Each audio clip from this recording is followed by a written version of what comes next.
Bienvenidos a un nuevo episodio de Residente VIP. Mi nombre es María Elisa Mejía y hoy les voy a hablar de Quick Chop Vertical. Muchas gracias al Dr. Jorge Jaramillo y a la doctora Sandra López por invitarme a participar. En el Congreso de Lascars de 1993, el Dr. Nagahara introdujo un procedimiento con un nuevo concepto que revolucionó la técnica de fractura del núcleo. Utilizó fuerzas mecánicas en vez de ultrasonido para dividir el núcleo, aprovechando los planos naturales de clivaje. La técnica la denominó Faco Chop. Más adelante, entre el 98 y el 99 aparecen pequeños cambios que hacen evolucionar el Faco Chop. Estos son planteados por varios cirujanos. La técnica se consolida hacia el 2003. Estos han sido las variantes en el nombre y los cirujanos que las han descrito.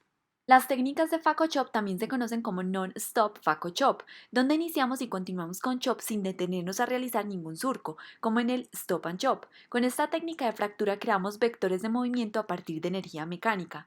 Con esta energía mecánica lo que vamos a realizar es segmentar el núcleo aprovechando estos puntos de clivaje natural para poder crear fragmentos más pequeños. Las fibras del cristalino se disponen en láminas paralelas, orientadas de forma muy similar a las fibras del tronco de un árbol.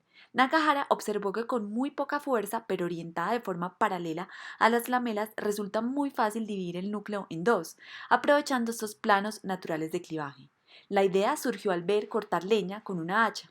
De ahí sale el nombre de chopping en inglés, por lo cual la técnica recibió el nombre de Faco Chop. Esto hace que núcleos de 10 milímetros los podamos extraer por rexis de 5 milímetros. Dependiendo del plano de movimiento que vamos a desplazar nuestro chopper, que es el protagonista en este tipo de técnicas, van a surgir dos técnicas. La horizontal, que es la clásica, y el chop vertical, acuñado también como quick chop. Se denomina la técnica Faco Chop vertical porque el chopper y la punta del faco se mueven uno hacia otro en el plano vertical, como vemos en la imagen. El movimiento vertical del chopper va hacia abajo mientras se eleva la punta del faco. Esto induce un efecto cizallante, a diferencia del chop horizontal donde la acción es compresiva y cortante. En el chop vertical se producen fuerzas opuestas que nunca atrapan el núcleo, por lo que este procedimiento requiere un nivel alto y sostenido de vacío, mientras se completa la fractura del núcleo. Tenemos dos objetivos cuando nos enfrentamos a un Faco Chop. El primero es atacar la parte más compacta de nuestro núcleo e ir directamente al corazón, tratando de ir a fracturar ese núcleo en dos seminúcleos. Y el otro objetivo es continuar haciendo fragmentos. No nos puede dar temor a realizarla, porque nos va a facilitar la vida.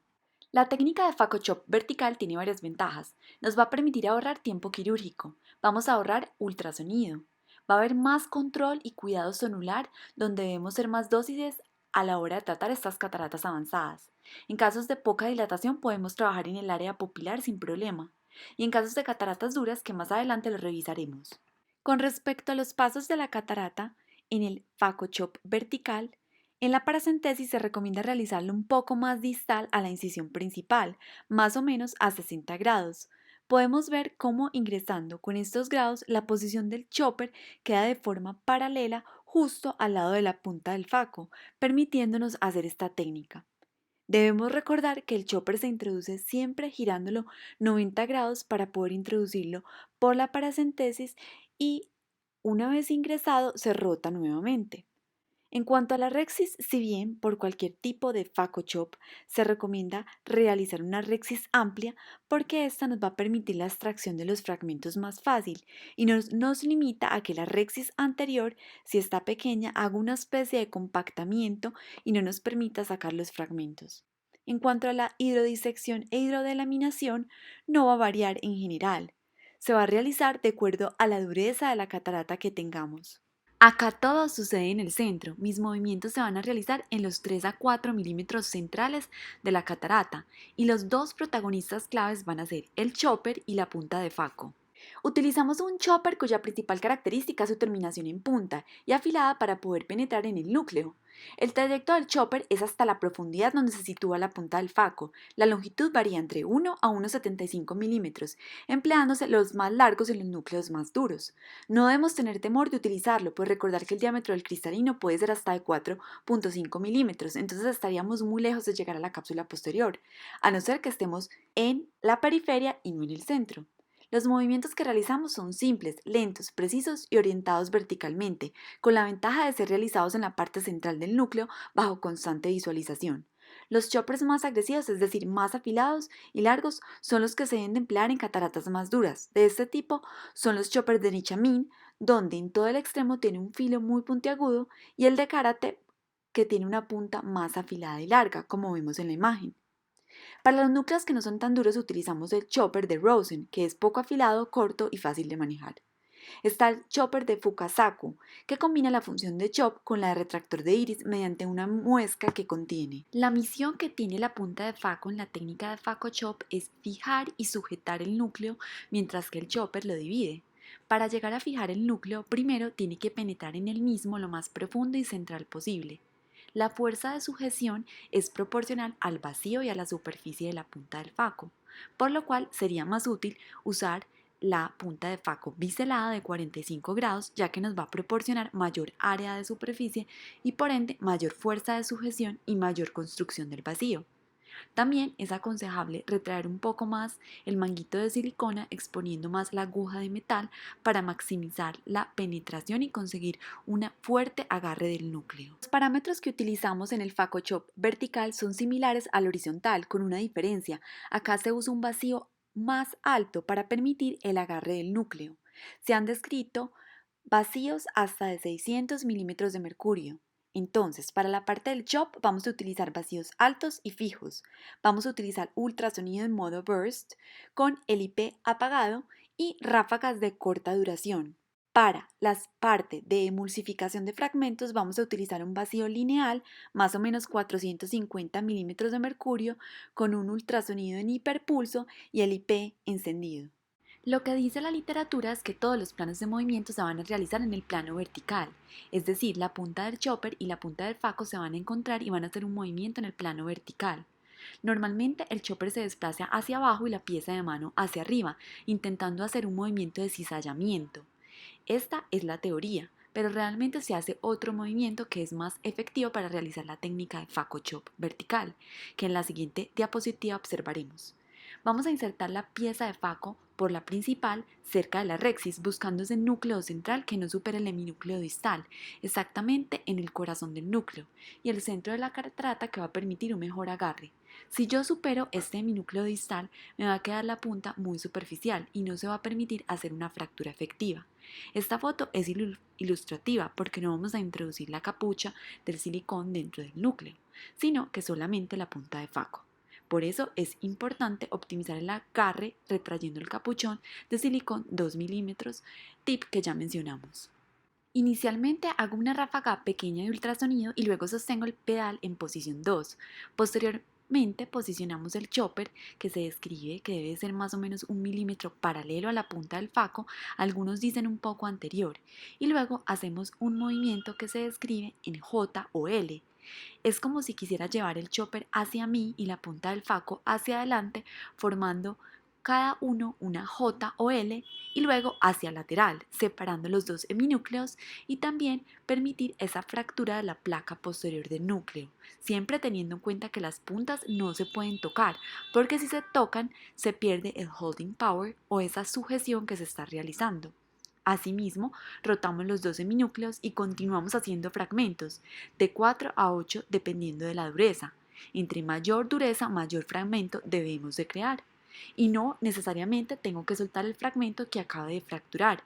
Si todavía estoy empalado, puedo simplemente continuar y optimizar la técnica. A continuación, un video del Dr. Bartolomé Valdemarín donde explica muy claramente esta técnica. En modo burst y con valores altos y fijos de vacío y aspiración, busco perforar el núcleo unos milímetros por detrás de la zona central, hasta obtener el completo dominio.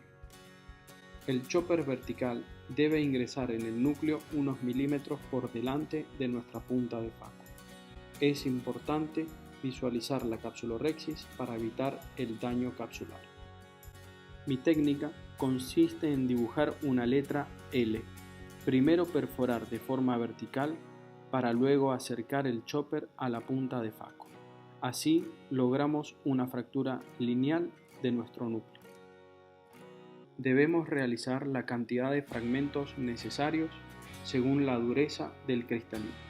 Cada vez que realicemos una fractura, debemos recordar que el pedal de faco debe pasar de posición 3 a posición 2, permaneciendo ocluida la punta de faco. Cada vez que fracturemos el núcleo, debemos hacerlo de forma lenta y precisa. Solo así lograremos una perfecta fractura. Quiero compartir con ustedes mi práctica de esta técnica en el IC. Miren la posición de los instrumentos. Me palo en el núcleo con el pedal en posición 3. Una vez llego a este centro del núcleo, paso a la posición 2 del pedal. Pueden notar esa diferencia en el sonido. Y vemos los niveles de vacío. Una vez alcanzo el vacío que me sienta cómoda, ubico el chopper por delante de la pieza de mano en la posición que indica el IC y en ese momento realizo el movimiento vertical y se crea la fractura.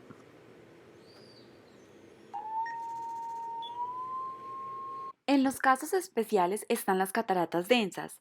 Se realiza una variante de esta técnica donde se hace un cráter central para facilitar el empalamiento de la punta de faco. Luego pongo la posición de mi chopper al lado y hago el movimiento en J o en L hacia atrás el chopper y hacia adelante la punta del faco. Hago la rotación o si es la lección del cirujano, de una vez puedo empezar a facomulsificar los fragmentos pequeños, pero tener en cuenta de cambiar siempre los parámetros de chop a cuadrantes. Adicionalmente, en estos casos de cataratas densas, siempre utilizar tinción capsular para mejorar la visibilidad. Otra posibilidad en aquellas cataratas densas es realizar un chop vertical modificando ligeramente el ángulo de ataque del chopper, haciéndolo diagonal en vez de vertical puro. Colocamos la punta algo más separada de la punta del faco, en vez de 1 milímetro, entre 2 a 2.5 milímetros y nos acercamos hacia la punta del faco en diagonal en vez de vertical. De esta manera combinamos las ventajas mecánicas de ambas estrategias, el vector horizontal que empuja el núcleo contra la punta del faco y el vector vertical que inicia la fractura en sentido inferior. Esta modificación en el trayecto del chopper es muy parecido al mecanismo de acción de Slice and Chop. Como vemos, es importante conocer las distintas modificaciones del faco chop y utilizarlas según la necesidad de la catarata. Las cataratas brunescentes presentan otra dificultad, que es romper la placa posterior fibrosa y elástica que con frecuencia presentan. A pesar de estar situada la punta de los instrumentos profundamente, hay ocasiones en las que no conseguimos romper esta placa posterior con el primer chop, o si lo hacemos por un extremo, permanece el centro adherido. Para romper esta placa debemos continuar empalándonos en el núcleo y desplazando ligeramente hacia la derecha si somos diestros, para hacer un hueco y que el chopper se coloque lo más profundo posible cerca de la placa, momento en el que realizamos una maniobra parecida a la división de cuadrantes. Cada punta se desplaza hacia un lado y vemos cómo la placa se va rasgando como en la primera imagen. Tan pronto como observamos un área donde aparece el reflejo rojo, como en la segunda imagen, es conveniente inyectar viscoelástico dispersivo detrás del núcleo. Este viscoelástico va a proteger la cápsula posterior y va a ayudar a disecar estos espacios. Es importante que rompa la parte central de la placa. Si no hemos dividido el núcleo en dos mitades completas, el siguiente paso sería girar los 180 grados y realizar esta misma maniobra. ¿Cuándo realizar esta técnica? En capsulorhexis pequeñas, pues siempre vamos a trabajar en los 3 a 4 milímetros centrales. En pupilas pequeñas con mala dilatación, en las que no llegamos a ver nítidamente el reborde de la rexis. Cuando hay una alteración zonular, pues esta técnica nos permite el menor estrés sobre las zónulas debido a que el mecanismo de visión es centrípeto. En cataratas brunescentes ya mencionado, y cuando hay una mala visibilidad. En la imagen vemos un caso de mala dilatación pupilar, por lo cual utilizan esta técnica. Dentro de las complicaciones del utilizar esta técnica están no conseguir dividir el núcleo debido a una profundidad inadecuada o poner en contacto los instrumentos porque hace que pierda el holding power. Rasgar la rexis, especialmente la anterior, porque al sacar el chopper no lo horizontalizo tempranamente y puedo rasgar la rexis. Es de las complicaciones que más se describe con esta técnica. La ruptura de la cápsula posterior no es lo más frecuente porque va a quedar lejos de la punta del chopper de la cápsula posterior. Y por último, es que no tengamos ese vacío lo suficientemente alto que no nos permite el agarre. En esta tabla vemos las características principales de cada una de las técnicas del faco chop, el chop vertical y el horizontal. Para finalizar, quiero compartirles este video del Dr. Susan Jacob. Posiciono los instrumentos en el área central. Hacemos el empalamiento de la punta del faco. Ubico el chopper paralelo inmediatamente delante de la punta de faco y hago este movimiento en J. El chopper hacia mí y la punta de faco hacia adelante. Rotamos y nuevamente repetimos los pasos, creando fragmentos. Y al final de tener todos estos fragmentos empezamos a faco emulsificar.